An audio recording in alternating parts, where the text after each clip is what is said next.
नमस्कार, मी जोगदंड संजय. आपण पाहत आहात न्यूज लोकमन.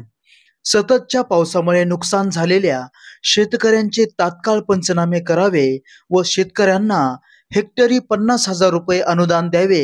त्याचबरोबर मुख्यमंत्री लाडकी बहीण योजनेचा ऑनलाईन अर्ज सबमिट होत नसल्याने ऑफलाईन अर्ज घ्यावे, या प्रमुख मागणीसाठी शरदचंद्रजी पवार या राष्ट्रवादीच्या वतीने माजी आमदार पृथ्वीराज साठे व तालुका प्रमुख अमरभैया देशमुख यांनी तहसीलदार यांना आज निवेदन दिले.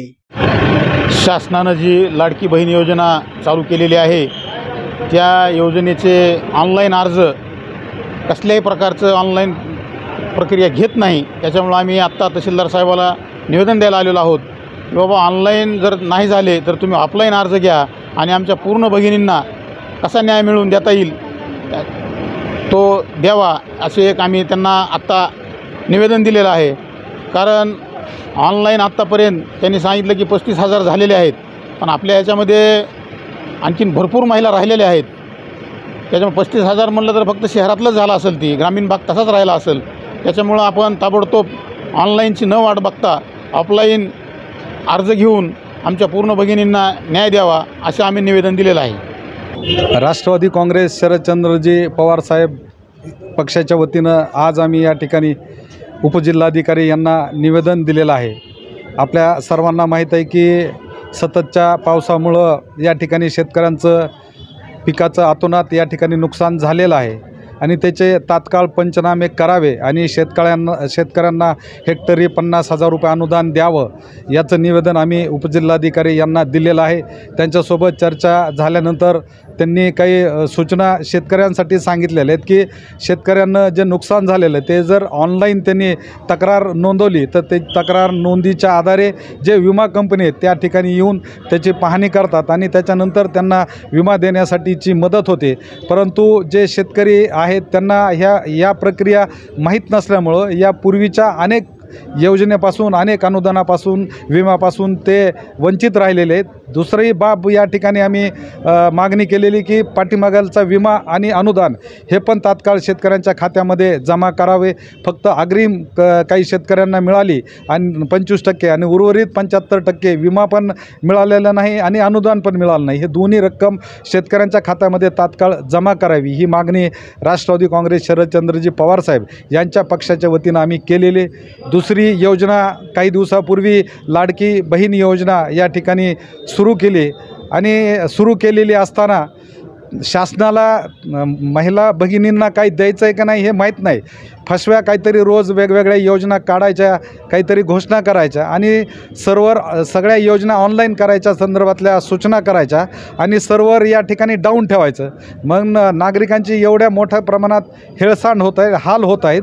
त्यामुळं आम्ही तहसीलदार साहेबांना या ठिकाणी निवेदन दिलेलं आहे की आपण लाडकी बहीण या योजनेचे जे अर्ज आहेत ते ऑनलाईन न करता आपण ऑफलाईन अर्ज स्वीकारावे, जेणेकरून जे महिला भगिनी या योजनेमध्ये अर्ज करू इच्छितात त्यांच्यासाठीच सोयीचं होईल, अशी मागणी आम्ही राष्ट्रवादी काँग्रेस शरदचंद्रजी पवार साहेब पक्षाच्या वतीनं या ठिकाणी केलेले. जर या मागणीकडं शासनाने लक्ष दिलं नाही तर राष्ट्रवादी काँग्रेस शरदचंद्रजी पवार साहेब पक्षाच्या वतीनं तीव्र आंदोलन करून या ठिकाणी उपेक्षितांना न्याय मिळवून देण्याचं काम करेल. आज सकाळी आम्ही राष्ट्रवादी कांग्रेस पक्ष शरद पवार पक्ष के तरफ से किसान सेल का मुझे आज पद मिलने वाला है, जिला उपाध्यक्ष पद मिलने वाला है. उसके लिए पूरी पार्टी का मैं बहुत बहुत आभारी हूँ. ख़ास तौर पे हमारे साठे साहब का, जयंत पाटिल जी का, हमारे देशमुख साहब का, और मैं पूरे बीड जिले के किसानों से मेरी एक निवेदन है कि 1 अगस्त 2024 से यानी ये महीने की 1 तारीख से पीक पाहनी चालू हो चुकी है. जो लोगों ने, जो शेतकरी ने अपना बीमा उतारे हैं, सबको मेरी रिक्वेस्ट है कि आप सबसे पहले ये पीक पाहनी कर लो और उसके बाद जिसका भी नुकसान हुआ है, जो काली मिट्टी में अभी पानी भरे वाला है, जिसकी सोयाबीन गई है, वो ताबड़तोड़ 24 घंटे में बीमा कंपनी को आप जो है कंप्लेन करो, जिससे आपका जो है पंचनामा होगा और आपको बीमे के सहूलत मिलेंगी. गए साल आपको मैं बताना चाहता हूँ, पूरे महाराष्ट्र में सबसे ज़्यादा किसान 7,70,456 किसान जो पूरे महाराष्ट्र में नहीं है, उतना बीमा हमारे बीड जिले में उतरा है। मगर दुर्भाग्य ये है कि महाराष्ट्र सरकार बोल रही कि हमने 7,150 करोड़ रुपए बीमे के दे दिए हैं, उसको आज 2 महीने हो चुके हैं। वो जो है तो लोकमत पेपर में, पुण्य नगरी में, यूट्यूब पे, फेसबुक पे सब जगह आ गया है, मगर बीमा कंपनी हमारे को 1 रुपया देने को तैयार नहीं है।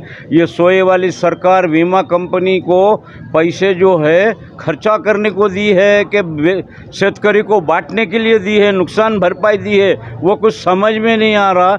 वो भी हमने आज जो है तो निवेदन में बोले हैं कि जल्दी से जल्दी गए साल का 2023 का पर खरीफ पीक बीमा हमें मिलना चाहिए। अभी हमारे को अनुदान नहीं मिला, हमारे को अनुदान मिलना चाहिए। बस इतना कहते हुए मैं आपसे रजा लेता हूँ। जय हिंद, जय महाराष्ट्र।